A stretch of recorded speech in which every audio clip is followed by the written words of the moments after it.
UBC News Tonight, it's me, Micheal Jordan Lukomwa, with Elizabeth Nakakoni. 37 passengers who were aboard a Gateway bus under registration number UAU 926U en route to Kabale district from Kampala have this afternoon narrowly escaped death when fire broke out of the bus along Kampala-Masaka Highway in PG district. The accident, which took place at Kampiringisa along Masaka-Kampala Highway, was a result of a mechanical fault, not a blast, as many earlier reports indicated.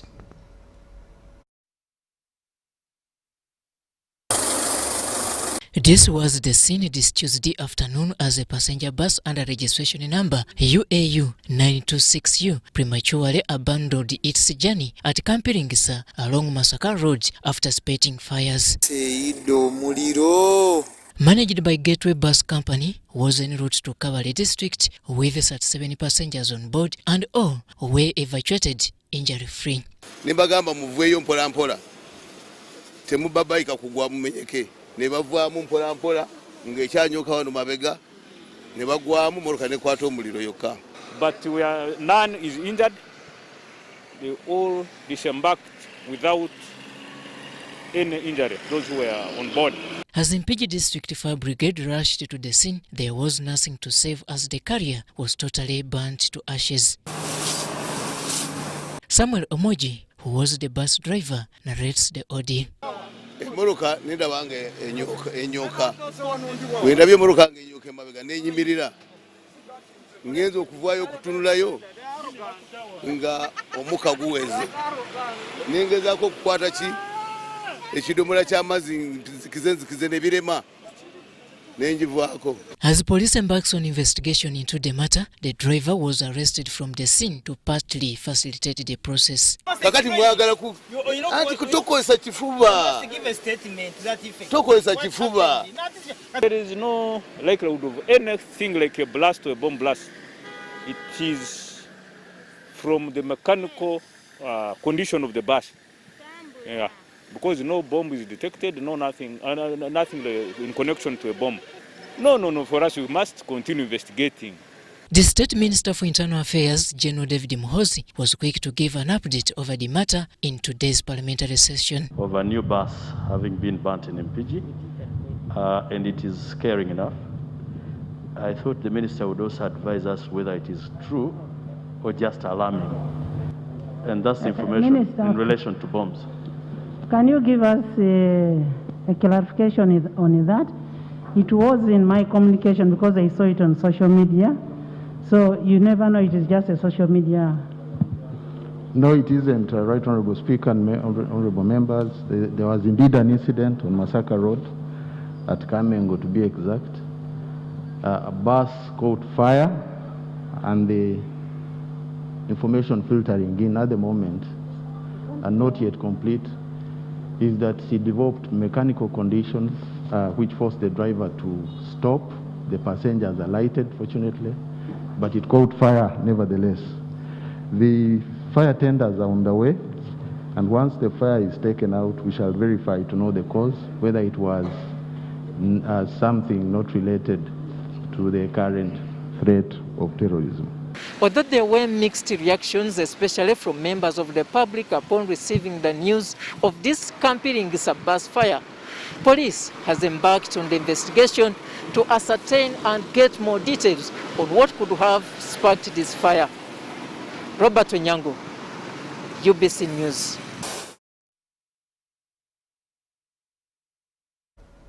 The Uganda Red Cross Society has urged the government of Uganda to provide resources that will enable contagious planning for the Congolese refugees entering Uganda from the troubled DRC. The spokesperson of the Uganda Red Cross Society, Irene Nakasita, says that the organization has been constrained with COVID-19, hence struggling to manage the new wave of refugees. Following the intense fighting in the Eastern Democratic Republic of Congo, Congolese now seek for rehabilitation and a peaceful environment to settle them. The country has now received over 1,000 Congolese refugees entering through different border points with DRC. We are not able to establish the exact number of people, but we speak in thousands because by yesterday many uncountable people entered the country.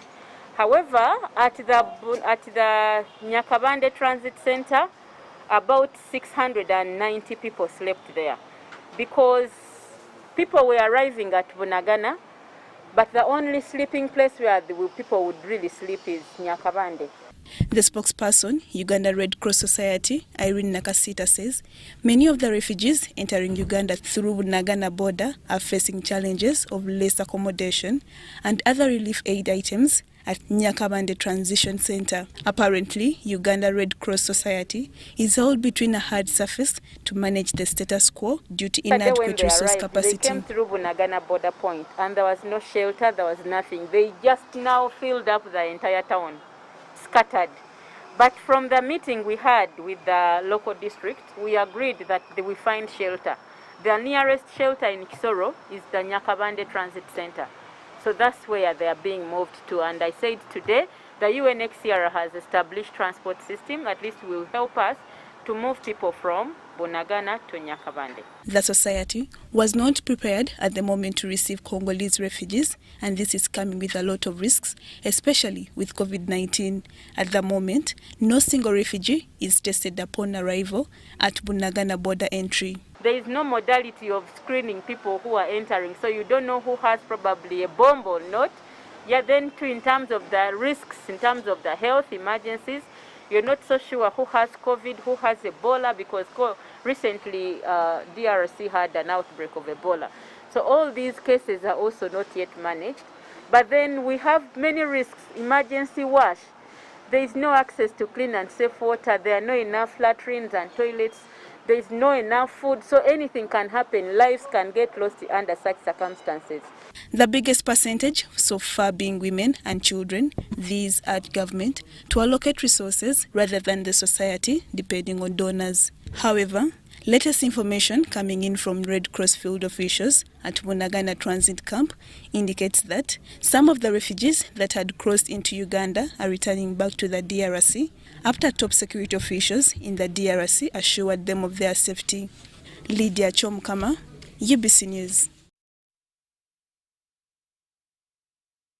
The United Nations High Commission for Refugees is considering a view of settling refugees from the Democratic Republic of Congo across various refugee settlements in the country. The Commissioner, Joel Botru, underscores emergency aid from refugee management partners to manage the situation caused by the unrest in the eastern DRC. This was at the office of the Prime Minister, where Minister for Relief, Disaster Preparedness and Refugees, Hilary Onek, called on refugees whose countries are peaceful to return home. It is a situation where children are carrying fellow children, women are loaded with merchandise, and humans are fleeing alongside their domestic animals. Intense fighting in the eastern part of the Democratic Republic of Congo has caused it. The chairperson Kisoro District Local Government, Abel Bizimana, is puzzled. I've never seen people flow like a river inside the country like Uganda and like Kisoro. Joel Botru, the United Nations High Commissioner for Refugees in Uganda, has just returned from Bunagana border. So yesterday we had around 3,000 in this new entry point, Kayenza, I think, so 10 kilometers north of Bunagana. And the rest, around 8,000, came through Bunagana. Whereas the situation on the other side seems calm, emergency aid is needed from development partners. In fact, as the new arrivals come, we will, as we try to stabilize them either in or around the transit center or reception center, not only will they be tested for COVID and other illnesses and so on, but they will go, and they are undergoing, as we speak, security screenings. The High Commissioner met Minister for Disaster Preparedness and Refugees, Engineer Hilary Onek, on the refugee situation. Some of them were transported or came on their own towards Nyakabande, where we have a transit center, an old one and a new one. So at that stage, as of last night, we had transferred around 400 to the transit center, the new transit center that is operational. We are working out ways how UN should come in and help us. We changed the settlement pattern to kind of keeping refugees in one confined area, putting out blocks which can keep maybe some family, 10 families or 20 families together. Engineer Onek wants current refugees in Uganda, whose countries are now peaceful, to return home. Like those coming from Rwanda, from Burundi, to go back, so that the space they live then can now accommodate other new arrivals. Current attacks in eastern DRC are attributed to M23 and rebels of the Allied Democratic Forces, ADF. Henry Okrut, UBC. The joint security meeting of security heads have assured the refugees who fled into Uganda on Sunday of the calm environment after the enemy was repulsed by the DRC government. This comes after security heads from Uganda and the Democratic Republic of Congo meeting in Kisoro to resolve the issue of refugees who entered into Uganda on Sunday. Thousands of refugees, mostly women and children, fled the M23 rebels on Sunday.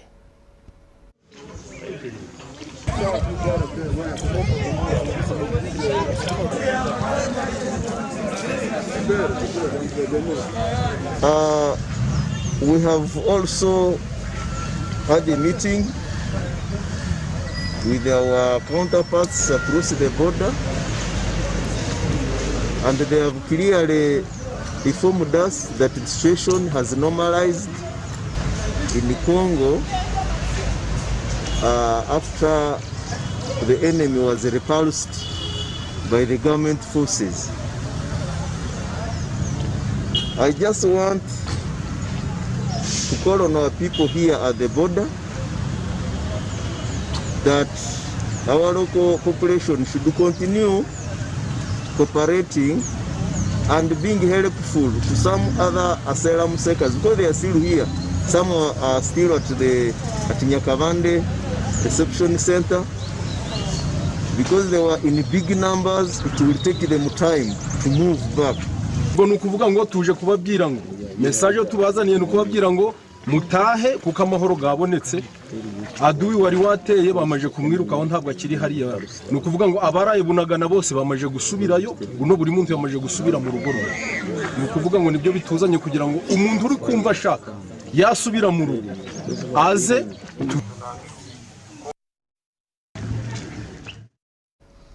Still on the refugees who fled to Uganda after a security insurgency broke out in the eastern part of the Democratic Republic of Congo are now returning to their home country.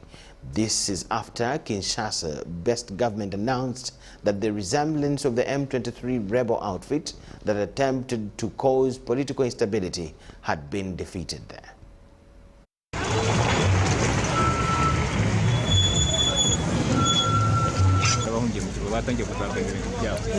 The Sunday clashes between the M23 rebels and the government of the Democratic Republic of Congo forced thousands of Congolese refugees into Uganda. However, the refugees are now returning to their home country after the DRC government announced that the rebels have been defeated. Eli Mate, the Chigezi region police spokesperson, confirms that the security situation in the DRC has returned to normalcy. The situation at the border Bunagana is relatively calm. This is evidenced by the people, our asylum seekers, who entered the country yesterday, and they stayed a night within Bunagana Town Council and now are moving back. He stressed the need for the Congolese refugees not to stay in Uganda following the silence of the guns and the return of peace in the war-torn Eastern Democratic Republic of Congo. We also want to assure and guarantee our people that security is on top of the situation here. Security situation is normal. everything is under control. What is very necessary is to ensure that we cooperate. If you are told to move this side, don't do it. Most of the refugees are women and children.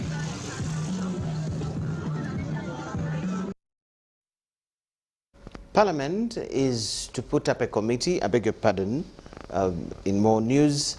Innovators have called upon government and stakeholders to invest more in the innovation sector if Uganda is to realize its full creative potential. Minister for Science, Technology and Innovation, Dr. Monica Musenero, also highlighted on the need to industrialize the sector if innovators are to achieve their ultimate goals and aims. The exhibition on the innovation has entered the second day with a call on government to invest more in the sector and set up incubation hubs that will spur the growth. Aircraft is here. So those are things that have been made out of our knowledge and little resources, because we didn't have much from other people. What I can appeal to the government of Uganda, as like what they are seeing here, what the world is seeing. As you can see, this airplane, it is using the petrol at the moment. But if we can get more resource, more support from outside and government as well, we can make something better for the country. This panga, so we innovated the other animal forage cutter. Then additionally, we have the groundnut striping machine.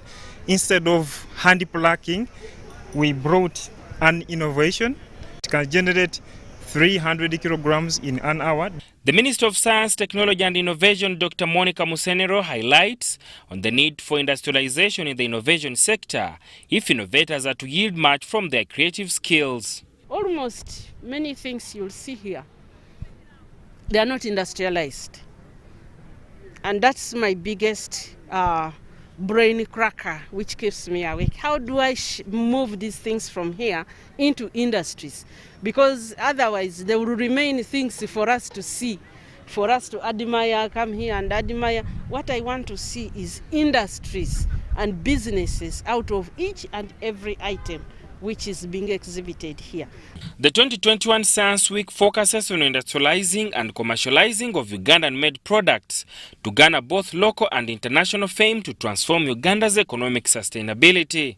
But we're also going to be focused on the type of innovations, because we want to pursue now the President's vision of industrialization, of commercialization of our products from science technology, and building businesses, as well as transforming the way our people live and do their business. Dr. Herbert Muchibi from the College of Veterinary Science at Micheal University notes that research ideas die in their initial stage due to a gap between research and general public. And another one is crossing the bridge between research and the market. That's a big one. So many research projects are dying in the shelves in universities because that bridge is not really facilitated. People are working in isolation, in silos. You find this researcher is having a very good innovation, but can be helped by another researcher in another hub. So if we can come up with the connections, we remove the fragmentation in science. Kampala City was ranked one of the most polluted cities in the world, standing at 150 cubic meters above the recommended 100 by World Health Organization. The innovation of these new electric cars could perhaps be a solution to one of the world's biggest problems. Sada Mubale, UBC News, Kampala. Analysis of police interim documentation findings into the Komamboga suicide bombers availed to the media indicate that police has not arrested any prime suspects linked to assassinations to clone criminals using forensic photographic illustrations. On account of witness testimonies, photographic experts sketch a portrait that could help in the process of investigation. Ivan Kawa reports that police appeals to the public for any vital information of the portraits released implicating two suspects involved in the bombing of Kurib's pork joint in Komamboga. However, UBC's data analysis in police portraits also seem to contradict evidence of the Komamboga suspects they arraigned in court last week. Uganda Police, under the Directorate of Forensics, uses descriptions provided by witnesses to come up with graphic illustrations of suspects. And this is the appearance of two... This is part of the process to crack down suspects on the run after allegedly committing crime. So we want to urge the public that if you come across any lookalike, please just inform us on our toll-free numbers that we've shared widely, that is 112 and 999. Such illustrations have been made public by police in other assassination attacks where prime suspects were on the run. In March 2017, AIGP Andrew Felix Kawesi, the then police spokesperson, was gunned down by unknown assailants riding on motorcycles. His driver and bodyguard were also killed after a rain of bullets showered their principal's Land Cruiser. Police later released graphic illustrations of those believed to have assassinated the slain officers. This has not yielded much results, despite a number of assassinations being executed in a similar style. I remember in the case of Vaine, there was also a cash reward which was put, which didn't suffice.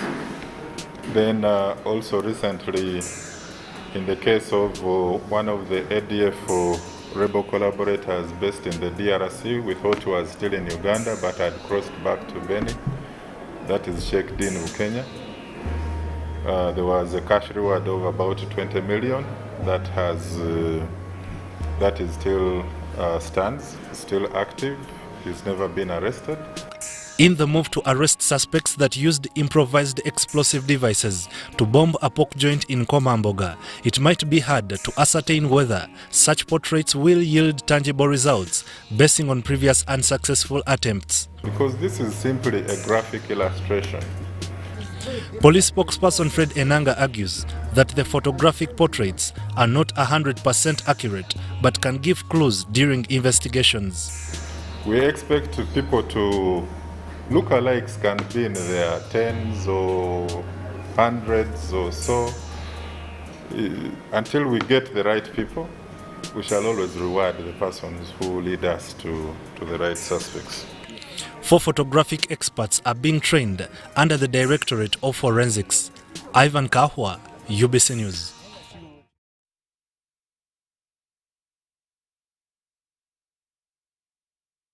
The Supreme Court has indicated to deliver its judgment on notice in the case where the Attorney General wants court to stay all corruption charges against former principal accountant in the office of the Prime Minister, Godfrey Kazinda. The Attorney General wants court to quash the Constitutional Court decision when it acquitted Godfrey Kazinda with charges related to corruption. In the majority judgment, judges of the Constitutional Court issued a permanent stay of the proceedings against the former principal accountant under the office of the Prime Minister Godfrey Kazinda before the Anti-Corruption Court and immediately ordered Kazinda to be discharged, saying the alleged offences bear similar facts. Following the Constitutional Court decision on 7th August 2020, this prompted the Attorney General to appeal against the decision in the Supreme Court. The Attorney General asked court to quash the Constitutional Court decision, citing that the charges against the respondent were totally different from the charges which he was charged with in the Anti-Corruption Court. That is diversion of funds relating to the peace recovery development plans. My lords, these cases are entirely different. He also highlighted to court the issue of double jeopardy, as cited by the Constitutional Court, and the respondent in his reply. My lords, the Trial and Indictment Act and the MCA, that is sections 23(1) and 86(1), and it states, my lords, any offences may be charged together in the same indictment if the offences charged are founded on the same facts or form or are part of a series of offences of a same or similar character. The respondent Godfrey Kazinda in reply, he strongly opposed the application, citing that if court grants the application, this will be violating his constitutional rights to fair hearing. The other issue he raised is that they must be similar in character, but that's not the law. The law says similar in character or founded on the same facts. Now, this case that we have attached to show that the same fact on which these cases are founded is being employed in office of the Prime Minister. Yeah, as long as there's factual origin. That is the definition of being found on the same fact. After listening to submissions from both sides, court notified to deliver its judgment on notice. The panel, which was led by the Chief Justice Alfonso Munyidolo, also includes Justice Sarah Rach Amok, Justice Pio Awel, Justice Tebatemwe Kirikubinza, Ezekiel Muhanguzi, Justice Percy Knight Tuhaise, and Justice Mike Chibita. Meanwhile, the same court has also indicated to deliver its judgment on notice in the case Bank of Uganda filed against Sulu Pareria and Miller Investments Limited, asking court to quash the orders issued by a court of appeal in regards to costs. First, my lords, we could not accept because the notice contained an attempt to overturn the decisions of the High Court and the Court of Appeal on costs. Crane Bank in receivership ended on 20th January 2018. Crane Bank is no longer in the control of central bank. It is back to the shareholders. So what they are trying to do is to place, a legal game. They want us as Crane Bank Limited to pay our own cost, but they are no longer in control of the company. The company reverted back to shareholders. In this case, Bank of Uganda was represented by lawyer Albert Byamugisha. The appeal shall stand dismissed with cause, except as against any party who has consented, unless the court on the application of the appellant otherwise orders. Deborah Namamonde, Nantongo Rebecca, UBC News. The family of the late Desire Mirembe, who was allegedly murdered by her boyfriend Matthew Chirabo in 2015, has appealed to government and security operatives to get involved in this case to compel the accused Chirabo to appear in court to answer the charges against him. This followed summons issued by Mukono High Court to Chirabo to appear before court, but in vain. Desire Mirembe, who was a student at Makerere University pursuing a bachelor's degree in medicine, was allegedly murdered by her boyfriend in June 2017, and her body was dumped in a sugarcane plantation in Luzabuyukwe district. The prime suspect in this matter, Matthew Chirabo, who was her boyfriend, was arrested and charged with murder in Jinja Magistrates Court. However, he was later released on bail. Now the deceased's family, led by her father Emmanuel Musoke, is now seeking justice. Chetusaba kubanga tata we taddanga ngulu fa babeera naye ta recovering anga kuba yantukirira nakulumu najja nangamba nti talina musango teyatta ddala bw'aba teyatta ajje kkooti eramule emmeme zaffe ziwummule ng'abazadde naye awummule. They now want security operatives and government to intervene in this matter, saying since the accused was released on bail, is nowhere to be seen. Tuwanjagidde security agencies zonna, twongera okuwanjagira government ne security agencies zonna okulaba nga bakwata omutemu nga bamuzza mu kooti olunaku olw'enkya. This is in his confession. Even the money he used fueling the car that transported Desire from Kampala to Lugazi, it was Desire's money. In that video, he clearly shows how he cut Desire Mirembe's neck, where he successfully hid Desire Mirembe's body, and how he drove from Lugazi sugar plantations to deliverance charge. Franka Gashombe, friend to the accused's family, is optimistic that the evidence on record is enough to pin the accused in this matter. He demonstrated to police officers that the nerves he cut, one of them carries oxygen, another one carries blood. That the moment someone cut those nerves, you cannot survive for 2 minutes. There is no way you can know those veins unless you have a medical background. Now, what evidence do we need? Okay, police can call him a suspect, but for us, he's a murderer. Although the trial judge of Mukono High Court, Henry Kawesa, issued a criminal summons to the accused to appear in court, since then is nowhere to be seen. Deborah Namamonde, Nantongo Rebecca, UBC News.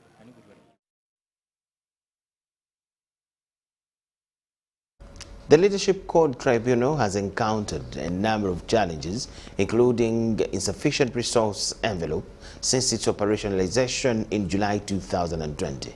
This was in their annual report for the year 2020-2021, handed over to Honorable Rose Lily Akello, State Minister for Ethics and Integrity, during the Anti-Corruption Interagencies meeting held at the Office of the President, boardroom in Kampala.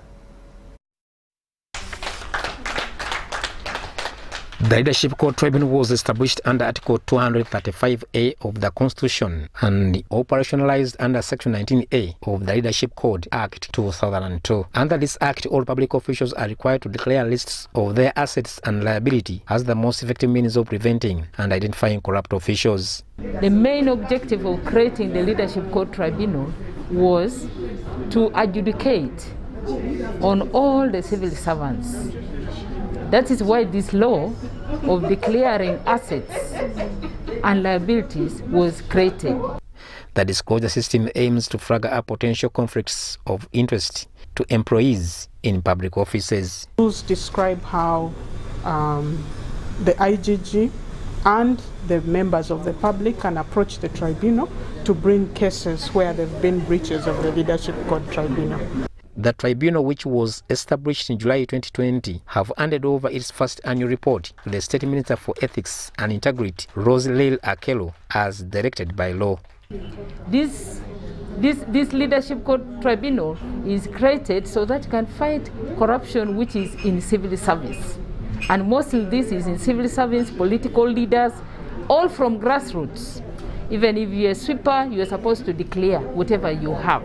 The Leadership Code Tribunal holds public leaders accountable to ensure ethical code in public service. Built networks with other people who are engaged in the anti-corruption sector so that we can find our grounding. You noticed we are the newest kid on the block in terms of anti-corruption. So we spent a lot of time networking with other colleagues, benchmarking other tribunals, and learning and preparing for how we could handle our cases.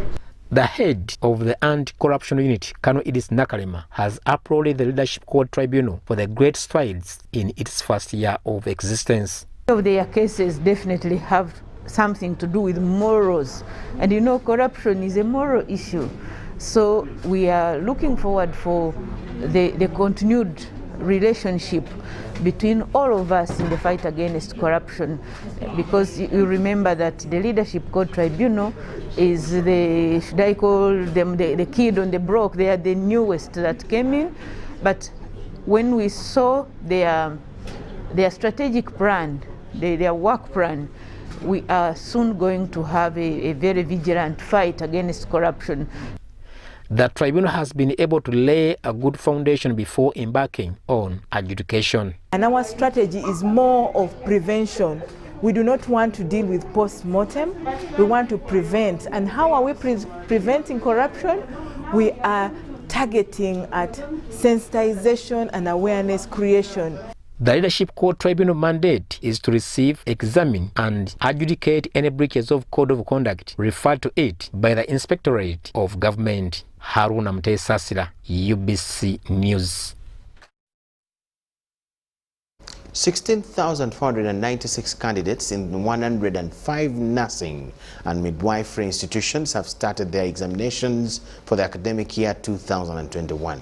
The principal examiner, Uganda Nursing and Midwifery Examinations Board, Nasiwa Juliet Tresije, has confirmed, while the exams are being organized in a phased manner due to the complications brought by the COVID-19 pandemic.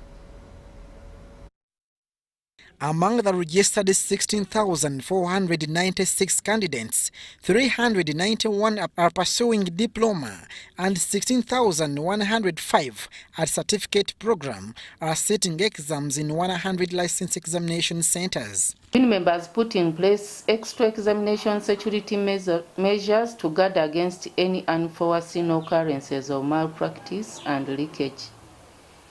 We are working in partnership with national security organs to ensure safety and security of examinations. throughout the examination period. Due to the complications brought by the COVID-19 pandemic, especially in the academic calendar, these examinations have been conducted in a phased manner, and this is the second batch of exams. And even when they opened, all of them couldn't come at the same time. They reported differently. These ones reported in October. That's why they are having their examinations now, while the first group reported in August and so had their end of semester examinations in September. The administration of Mulago Nursing and Midwifery School experienced a constraint in conducting online studies, as many required virtual-like training, especially for practice. E-learning platform, a Moodle platform, of which we have been using it and helping them to follow the theoretical sessions, and we managed to download some kind of video in form of practicals, which they have been playing during their time. These examinations are to run for a week and will conclude the academic year of 2021 as per the Uganda Nursing and Midwifery Examinations Board. Abdul Nasili Lukomwa, UBC. A section of councillors and Chikube women legislator Florence Natumanya have impounded 3 tractors belonging to Hoima Sugar Limited over increasing accidents in the area. The impounded tractors were in poor mechanical condition.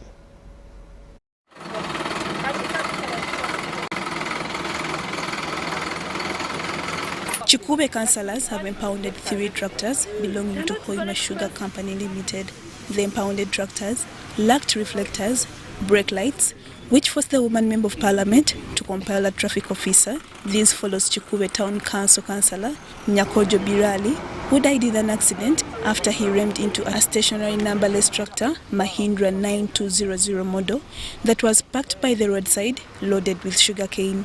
MP Natumanya led the councillors and stormed the sugar factory with a petition to Hoima Sugar Limited administration. We are not going to be losing our people.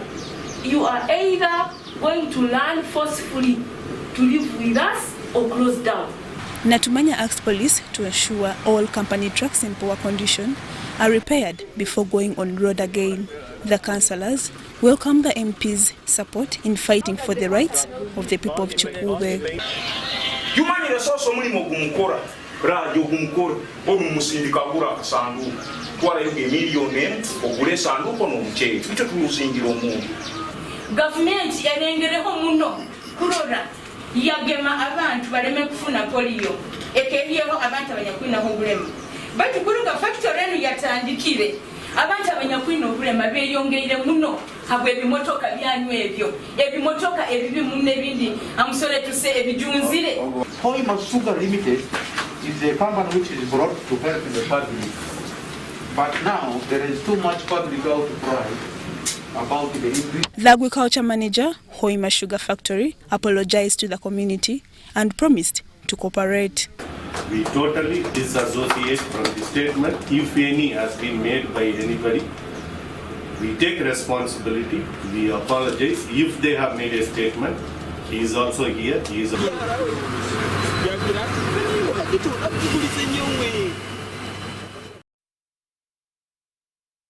Intervention by leaders for the safety of their people. Very good gesture there. We thank you so much for watching. Let's take a short break. We have business, international and sports after this break.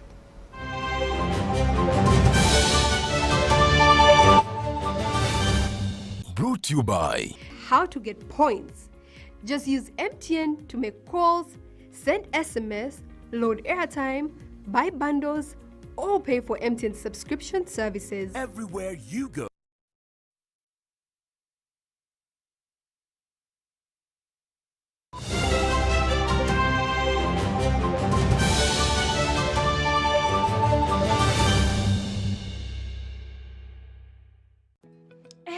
Everyone is talking about MTN shares. I am Jenny Kafulua Shares, and I am here to show you how you can get them.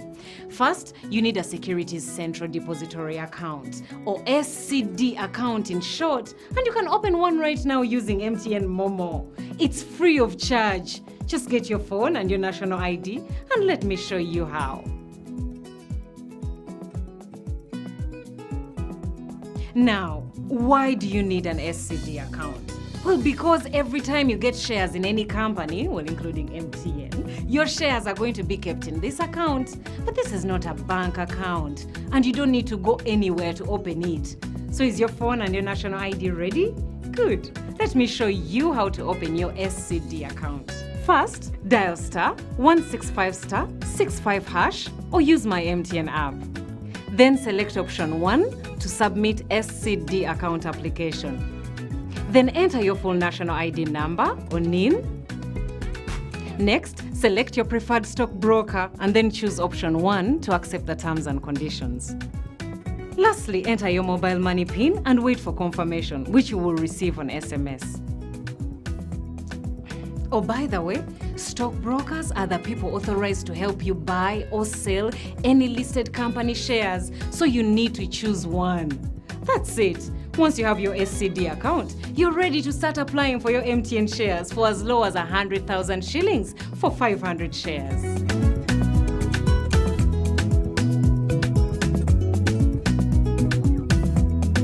Everywhere you go, MTN.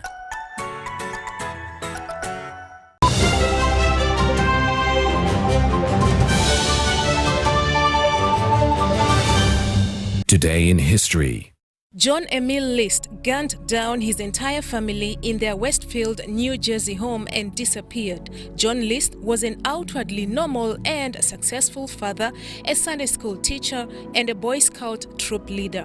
Seemingly out of the blue, List shot his mother Alma, his wife Helen, and 2 of his children, and later shot his elder son. Introducing Learn From Home Data Bundles. Customized bundles for you and your family to study or work seamlessly from the comfort of your home. Use any of these affordable data bundles to connect to your MiFi routers, laptops, tablets, and smartphones while avoiding unwanted internet exposure and ensuring undivided attention during online classes. Enjoy instant access to Zoom, Microsoft Teams, Google Meet, and selected educational websites. Dial *175# to buy your Learn From Home bundle today. Airtel, the smartphone network. Terms and conditions apply.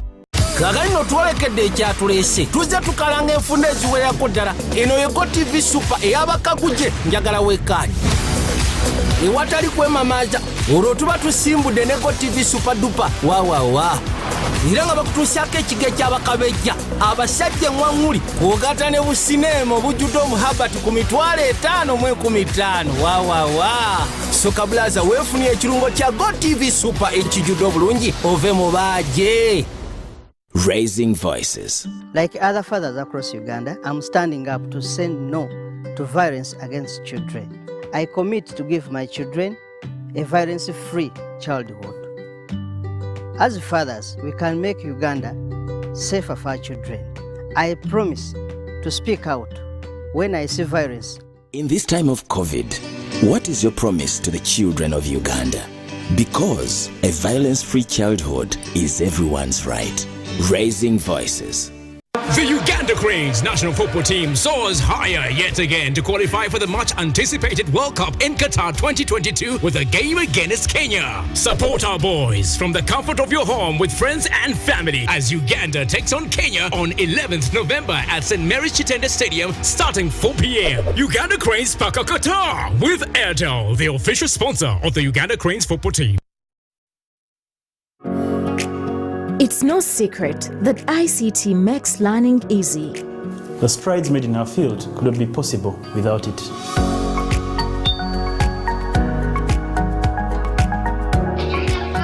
And now we can watch our favorite shows. My radio is my best friend. UCC provides an enabling regulatory environment and policy guidance for healthy competition. We also facilitate ease of doing business in the communications sector through licensing, standardization, spectrum management, tariff regulation, rural communication development, and consumer empowerment. An informed consumer is an empowered consumer. UCC supports local content and innovations. Driving the development of a robust communication sector in Uganda is Uganda Communications Commission. Deposit money onto your Airtel Money account. Reactivate your Airtel Money account with a deposit of a minimum of 1,000 shillings and get 10 minutes free Airtel to Airtel calls valid for 24 hours. Offer is applicable for a one-time transaction. Terms and conditions apply.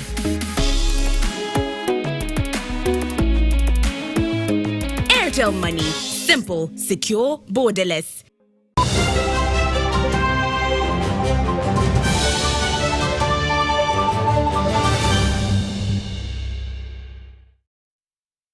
UBC Business News tonight. The Korean International Cooperation Agency, KOICA, has pledged to the Directorate of Industrial Training and other technical, vocational and educational training subsectors to develop short modular courses and capacity building for instructors in Uganda.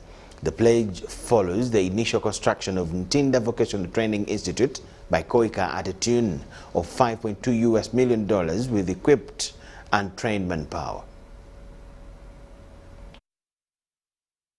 The Vice Minister of Foreign Affairs of the Republic of Korea, Cho Young-moon, who is in Uganda for a 2-day working visit, has conducted a tour of Ntinda Vocational Training Institute, which was supported by the Korean government through KOICA.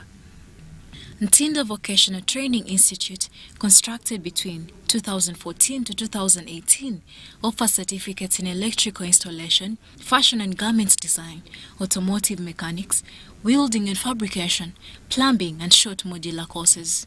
Minister Cho Young-moon, accompanied by the Ambassador of Korea to Uganda, Ha Byung-cho, was taken around the premises by the Director, Higher Technical Vocational and Education Training, Dr. Jane Egao Okou, accompanied by the Minister of Education officials. There are so many programs here. We are training so many youth, and so many people have already benefited from the programs that we have at this institution. They are coming to inspect what we have done as Korea. You know, we had a Korean project, KOICA Phase 1, which constructed Ntinda Vocational, equipped it, we trained the managers and we trained the instructors.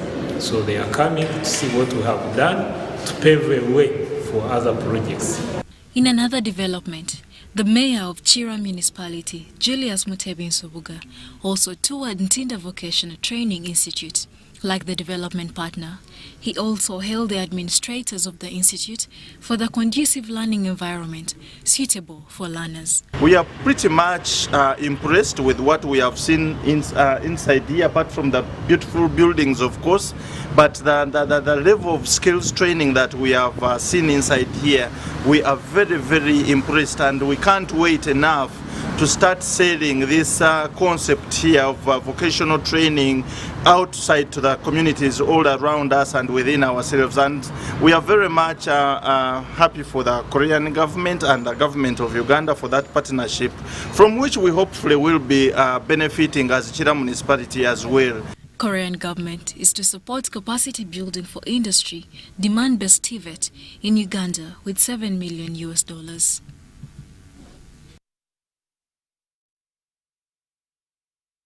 A delegation from Tanzania's transport and logistics sector are in Uganda on a mission to boost trade ties and increase export and import traffic through the Central Corridor. Led by Eric Benedict Hamisi, the new Director General of Tanzania Ports Authority has visited some of their local clients who are utilizing the Dar es Salaam port. The principal objective of the meeting between Uganda's and Tanzania's top officials in the transport and logistics sector is to lay strategies geared at ensuring the smooth and seamless movement of import and export traffic. We have a number of improvements that have been done in the Central Corridor, and we have a massive investment that have been done in our Dar es Salaam port, and we are now able to handle a sizable cargo. We have installed capacity to handle roughly 30 million tons per year right now, and both containerized cargo and general cargo. And a lot more is in the pipeline to ensure that the port and the DRC and the other stakeholders improve their services, because as a customer, your interest is low transport cost and the efficiency. That is all what we are all geared to. All the entities involved recognize the need of service providers and stakeholders to operate jointly for efficient handling of goods shipped through the Dar es Salaam port to Kampala and from Kampala to Mwanza through the multimodal Central Corridor route. We have started railing fuel, about say 6 million liters of fuel per month from Dar es Salaam to Kampala. For all this period we have railed this fuel, we've not had a single derailment, a single capsizement. So it shows how effective and efficient this route is. We are going to make you very busy, which is good for the East African community, which is very good for regional trade, which is very good for trading even beyond our borders of the East African community. I'm very certain we have a number of farmers gearing up so much to add value and export coffee, beverages, minerals, name it. The delegation, comprising of officials from Tanzania Ports Authority, the Central Corridor Transit Transport Facilitation Agency, Tanzania Private Sector, the Tanzania Marine Services Company and the Tanzania Railway Corporation, toured the Roofings Rolling Mills plant at the Namamve Industrial Park. Currently, it takes at least 4 days for cargo to leave the port of Dar es Salaam in Tanzania to the Port Bell in Kampala, both on rail and water. The high-level trade and business delegation from Tanzania comes at a time when the Central Corridor route is attracting significant cargo traffic. Dennis Igoa for UBC News in Kampala. State Minister for Lands, Mayanja Samuel, has advised the architects to follow up their construction plans until the buildings are completed to reduce on the disasters of collapsing buildings in the city. He also advised government to involve, the architects advised government to involve them in the making of plans which will give good artistic impressions of developing cities. Our country, ladies and gentlemen, the ministry has also identified the real estate bill as a key legislation to be fast-tracked to pave way for the rules and regulations that are key in professionalizing the real estate subsector.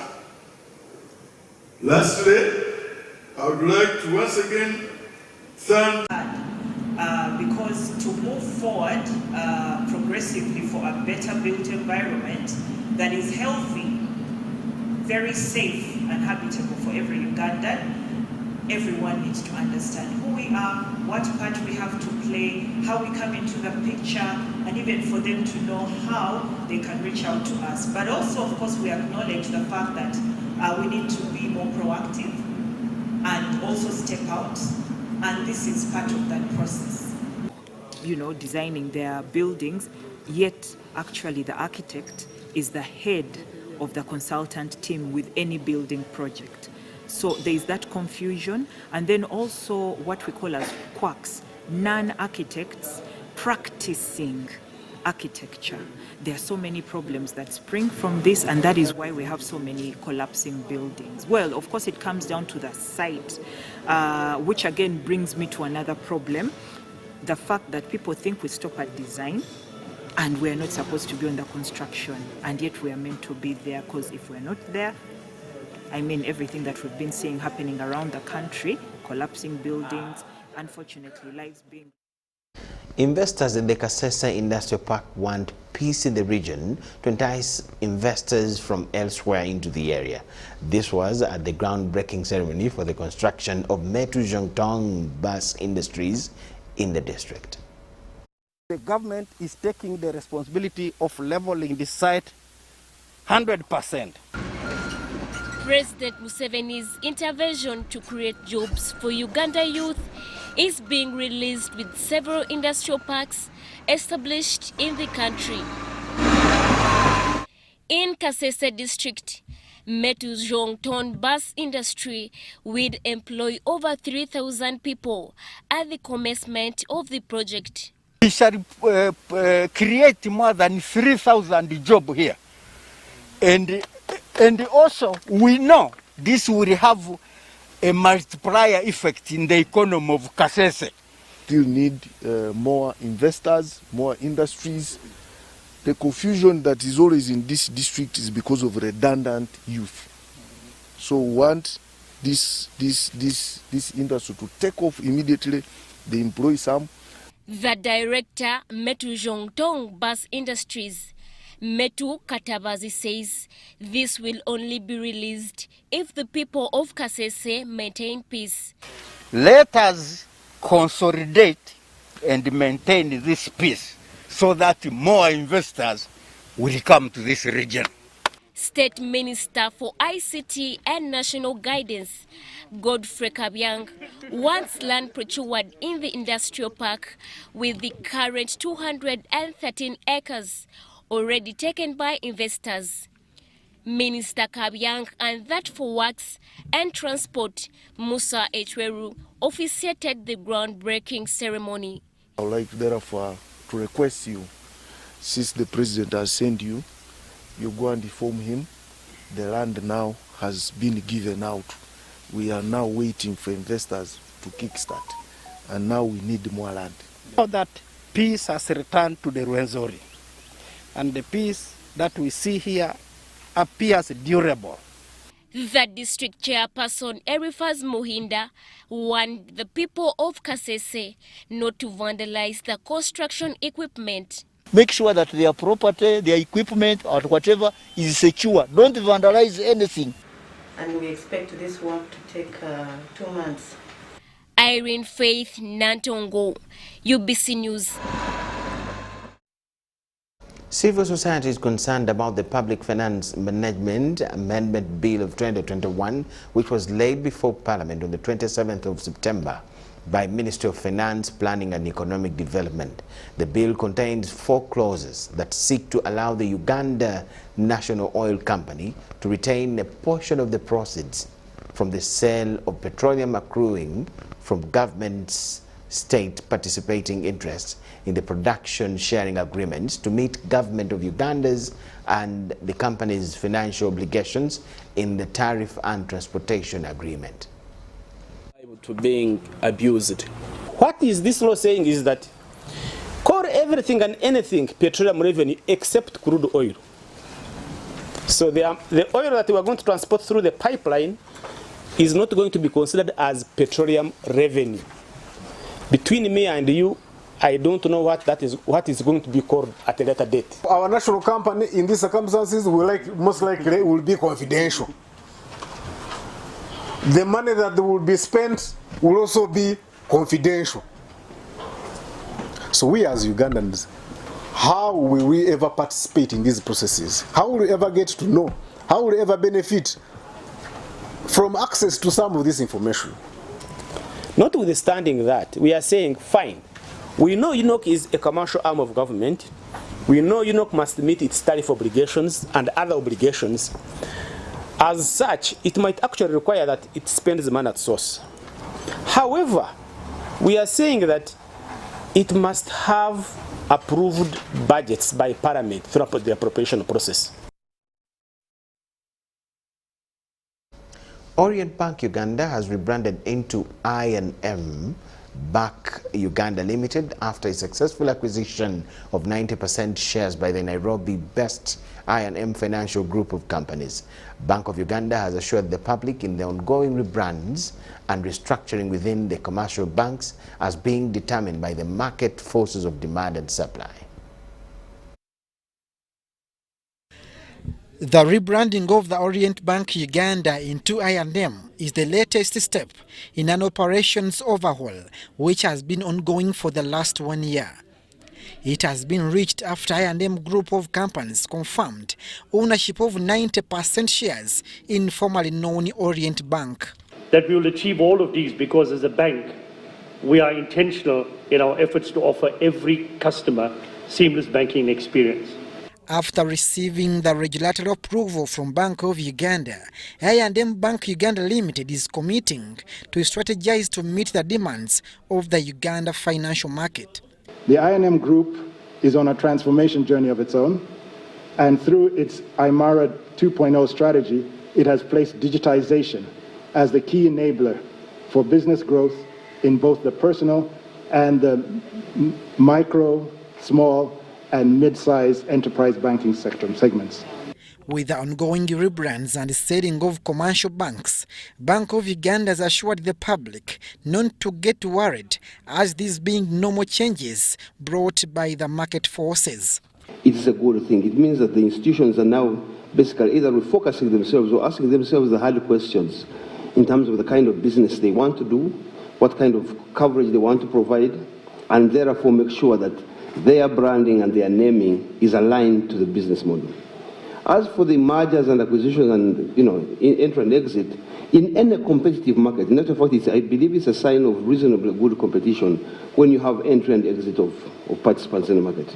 The ongoing innovations in the financial sector being brought by the fourth industrial revolution has compelled the banking sector to adopt new technologies, especially financial digital platforms, to diversify their reach to the public. Abdul Nasile Lubwama for UBC.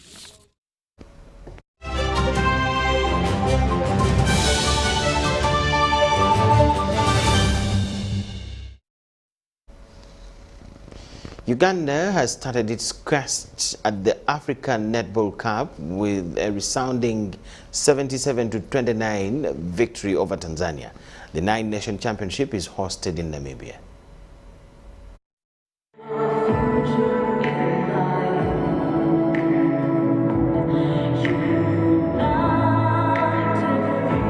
Uganda's She Cranes has beaten Tanzania 77-29 in the opening game at the African Netball Championships in Namibia.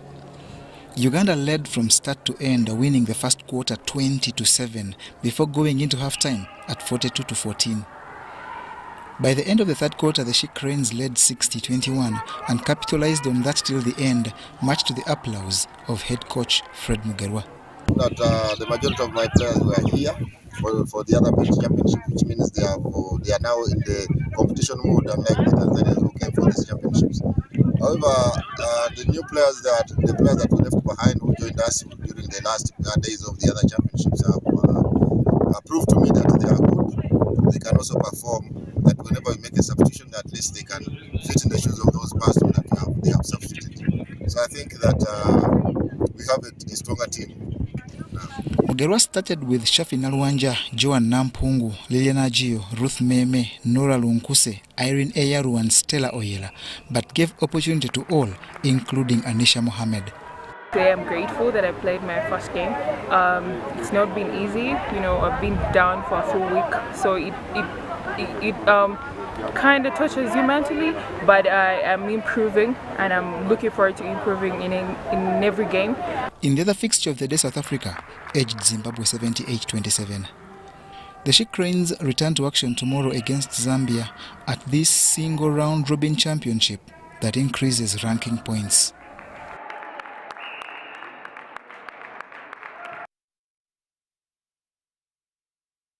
That brings us to the end of all we had for you tonight. Let's have a relook at the top stories.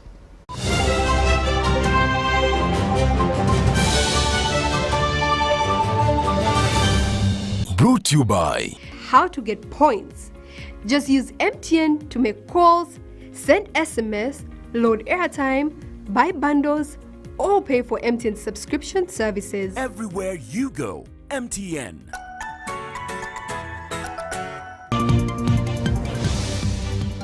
Parliament to set up a committee to investigate alleged 50 billion COVID-19 vaccine manufacturing funds. Police is investigating Kabale-bound gateway bus that caught fire. Uganda Red Cross constrained with resources to cater for refugees from DR Congo. as Ethiopia beat Uganda 3-2 to lift the Sekafa Under-20 Women Championship. Was brought to you by Everywhere You Go, MTN. We thank you so much for watching. That is all we had for you tonight. My name is Micheal Lukomwa. With Elizabeth Nakakoni and the whole team here, wish you the best of the night. Let's catch you in our other programs. Bye-bye.